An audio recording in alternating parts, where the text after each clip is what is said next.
Amang banal, tunay nga po Diyos na napakabuti niyo po sa aming mabuhay, Lord. Salamat po, Ama, sa katagumpayan ng iyong gawain. Salamat po, Diyos, sa mga kapatid na inyong ginagamit sa inyong gawain po, Diyos. Salamat po sa kanilang mga buhay. At ito po, Panginoon, alam ko po, Diyos, na meron po kayong dakilang layunin sa bawat isa po sa kanila. At salamat din po, Diyos, sa lahat-lahat ng mga aral niyo po na aming napag-aralan ngayong umaga. Salamat po, Diyos, sa inyong paalaala sa amin, Lord. Salamat po, Lord God, sa encouragement sa aming mga buhay. Panginoon, na dapat po naming sundin, gawin, Panginoong Diyos, ang tunay at totoong aral, tunay at totoong kautusan niyo po tungkol po sa aming pagsamba po sa inyo, Panginoon, na kung saan o Diyos ay dapat po kaming magpatuloy, Panginoon, sa inyong gawain, sa aming pagsamba, sa aming mga pag-awitan para sa inyo, O Diyos. Ito po ay aming mga inawit, ay mga espiritual na awitin para sa inyo, Panginoon. Sapagkat ito po ang inyong utos, inyong nais, Panginoon, sa inyong church. Salamat po na marami sapagkat kami po ay inyong tinuruan at inyo pong ipinahayag ang mga katotohanan, Panginoon. At gayon po, Diyos, sa amin pong pananalangin, kasama po ng aming pagsamba sa inyo. Nawa, hindi lang po dito, Panginoon, sa loob ng church ang aming pananalangin. Bagkus, Panginoon, sa aming pong araw-araw na buhay, Panginoong Diyos, ay turuan niyo po, nawa, ang bawat isa na maging matyaga, maging masipag, Panginoon, sa pananalangin, sa pagdulog sa trono ng iyong biyaya, O Diyos. Sapagkat kami po ay sumasampalataya na napakahalaga yung panalangin, ang amin pong pakikipag-usap po sa inyo, O Diyos. At nawa, Panginoon, sa lahat po ng mga kapatid, kayo po nawa ang siyang magturo at kumilos, Panginoon, na kami pong lahat ay may katyagaan, kasipagan, pagtitiis sa amin pong pananalangin po, O Diyos. Sa amin pong paglilingkod sa inyo, Panginoon. Turuan niyo po kami kung paano po kayo manalangin, Lord. At anuman ang aming mga desire ng aming mga puso, Panginoon, ang siya naming sasabihin po sa inyo sapagkat sabi niyo nga po sa inyong mga salita, Lord, Jeremiah chapter 33 verse 3, Call unto me, and I will answer thee, and show the great and mighty things which thou knowest not. Panginoon, marami pa po kami mga bagay na dapat po naming malaman sa aming paglilingkod na ito, lalong-lalo na, O Diyos, sa inyong mga aral. Nawa, patuloy mo kaming turuan, O Diyos. Patuloy mo kaming kilusin, Panginoon, na maganap namin, magawa namin ang aming po mga tungkulin po sa inyo, ang aming pagsamba, ang aming pagpupuri, pag-awit sa inyo, ang aming panalangin po, O Diyos. At nawa sa mga pangangaral, Panginoon, sa preaching, Lord, ay kami po ay inyong patibayin, palakasin. Maging matatag po nawa kami sa inyong mga aral. Manindigan, panghawakan po ang inyong po mga salita. Na kahit po sinong tao, Panginoon, ang siyang magwasak po nito, O Diyos, ay meron po kaming panindigan sa inyo. Sapagkat ito po ang katotohanan, Panginoon, na amin po na pag-aralan. Nawa ito po'y tumimo sa aming mga puso, Lord. At amin po nawa ito dala-dala, Panginoon, kahit saan man kami pumaroon sa mundo po ito na aming ginagalawan, Lord. Nawa, Panginoon, patuloy ka po namin itaas sa aming mga buhay. Hindi po ang aming mga sarili, Lord. Hayaan mo, Diyos, kayo ang siyang maitaas at kami po ang siyang maibaba, Lord. Salamat po na marami sa lahat. Sa inyong mga salita, na nag-convert sa amin, na nagpaalala sa amin, na nagtuturo sa amin sa mga bagay na dapat po namin gawin upang po ang aming mga buhay, Panginoon, ay maging maayos po at maging matagumpay sa inyong harapan. Sapagkat ito din po, Panginoon, ang iyong nais sa amin, na kami po bilang mga anak niyo po, Diyos, dapat po kami, Panginoon, ay mamuhay na may katagumpayan sa inyong harapan. Salamat po na marami sa lahat. Salamat din po, Diyos, sa inyong pagtuturo sa amin sa aming pagbibigay. Salamat po sapagkat napakahalaga, Panginoon, kasama po ng aming pagsamba sa inyo, ang aming mga kaloob. Nawa, Panginoon, patuloy niyo po nawang i-bless ang bawat kapatid upang kami po, Panginoon, O Lord God, ay magasik na mga binhi upang meron po kaming aanihin, Panginoon, sa takdang panahon. Salamat po na marami, O Diyos. Turuan niyo po nawa kami ng aming pagbibigay, O Diyos, galing sa aming mga puso. Hindi dahil po, Panginoon, sa aming mga kailangan.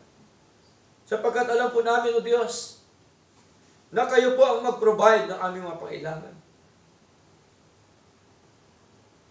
Hindi po kayo madamot na Diyos.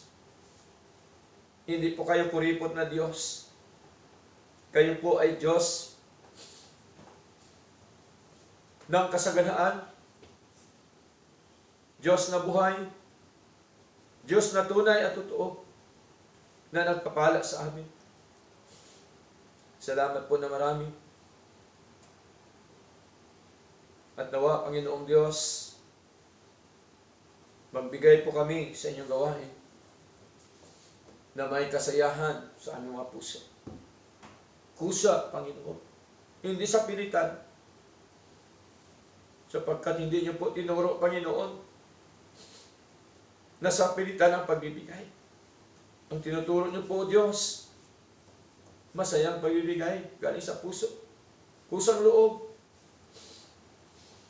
Salamat po na marami. Salamat, O Diyos, sa inyong mga pagkapala, biyaya. Salamat po, Diyos, sapagkat kami po'y inyo pong patuloy na pinapatatag sa aming buhay espiritual. Salamat po, Diyos, sa mga kapatid na narito, na inyo pong dinala ang kanilang mga yapak sa inyong gawain. Lord, kayo po ang siyang may kontrol ng lahat. Wala po akong kapangyarihan o sino man sa amin, O Diyos. Kayo po ang siyang makapangyarihan sa lahat. Kami po ay nagdidepende sa inyong kapangyarihan. Nagdidepende kami, Panginoon, sa inyong pagkilos sa buhay namin. Turuan niyo po nawa kami ng aming mga buhay, O Diyos, ay maging masagana, maging matatag. Iligtas niyo po nawa kami sa anumang kapahamakan, sa anumang disgrasya, Lord, sa anumang sakit at karamdaman, Panginoon. Yun po ay biyaya na po sa amin, Lord. Kalusugan, hindi kami nagkakasakit. Salamat po. Lahat po, O Diyos, inyo pong pinagkaloob sa amin. Hindi niyo po kami ginugutom, Panginoon. Manapay sagana ang iyong biyaya sa amin. Kaya, Panginoon, walang rason, walang dahilan kami na hindi maglingkod sa inyo. Walang rason, walang dahilan para po kami tumalikod sa inyo. Ikaw pong Diyos na tunay at totoo. Espiritu ng katotohanan. Salamat po na marami ulit. Nawa, Panginoon, ang inyong gawain sa lugar na ito, Panginoon, kayo po ang siyang magpala. Kayo po ang magdagdag ng inyong pong mga tupa sa inyong church, Panginoon. Gamitin niyo po nawa kami lahat sa kapanin na kami po'y maging daluyan at alulod ng inyong pagkapala. Nawa marami pa pong mahinirang niyo po na makaranas ng ganitong klaseng kagalakan na paglilingkod, Lord. Ganitong klaseng paglilingkod, Panginoon, na ito ang nais niyo po at kalooban na klaseng paglilingkod. Na may kagalakan po din sila, katulad po sa aming naranasan. At gayon din po, may pag-asa sila sa buhay, katulad din po ng aming naranasan. At gayon po, meron pong magkukomfort sa kanila, katulad din po sa aming naranasan. Salamat po na marami. Pangunahan niyo rin po nawa, O Diyos, ang aming pong mga mahal sa buhay, mga anak, mga apo, mga kamag-anak, sa iba't ibang lugar, iba't ibang dako. Nawa, gabayan niyo rin po sila. Iligtas niyo rin po nawa sila sa anumang kapahamakan. Pagpalaan niyo rin po nawa sila, Panginoon. At higit sa lahat, pagpapalang spiritual, Lord. Salamat po, Diyos, sa mga kapatid na hindi namin nakasama. Kayo po ang siyang patuloy nawa na kumilos sa kanila, Panginoon. Manguna sa kanila, magpala sa kanila. Ingatan niyo rin po sila, O Diyos, sa kanilang mga buhay. Sa mga kapatid, may mga sakit karamdaman, nawa, bigyan mo na sila ng kagalingan po, Panginoon. Sapagkat alam po namin na kayo po ang Diyos na puno-puno po ng kapangyarihan. Salamat po na marami, O Lord God. At gayon po sa mga Bible studies, kayo po nawa ang siya magpala, manguna. Kayo pa po nawa ang magbukas ng mga marami pang Bible studies, Panginoon, sa aming paligid, O Lord God. At kayo po nawa ang siyang magbukas ng pinto ng puso po ng inyong mga hinirang, Lord, upang sila po ay aming makasama sa aming pong paglilingkod sa inyo. Salamat po na marami, O Lord God. Ang nalabi naming oras, kayo po nawa ang siyang manguna sa aming fellowship. At tunay nga po, punuin niyo po nawa ng kagalakan ang aming mga puso. Punuin niyo po nawa ng pag-asa ang aming mga puso, Panginoon. At ganyan po sa aming mga kaloob, kasama po namin pagsamba, nawa patuloy niyo po itong basbasan na ito po ay nagagamit, O Diyos, sa inyong gawain, O Lord God. At batin niyo po, Panginoon, at ganyan po, O Diyos, pagpalaan niyo po nawa ang lahat ng mga kapatid na patuloy po na sumusuporta po sa inyong gawain, O Lord. Salamat po na marami at tunay nga po, Panginoon, sa mga kapatid na nag-virtual worship, kaya din po nawa ang siyang magpala sa kanila, manguna at kumilos, Panginoon, anuman ang kanilang gagawin sa buhay nila, O Diyos, nawa patuloy mo silang iingatan, gabayan, proteksyonan at turuan, Panginoon. Salamat po na marami. For you, O Lord, all the glory, all the praises and honor, in the name of our Lord Jesus Christ. Amen and amen.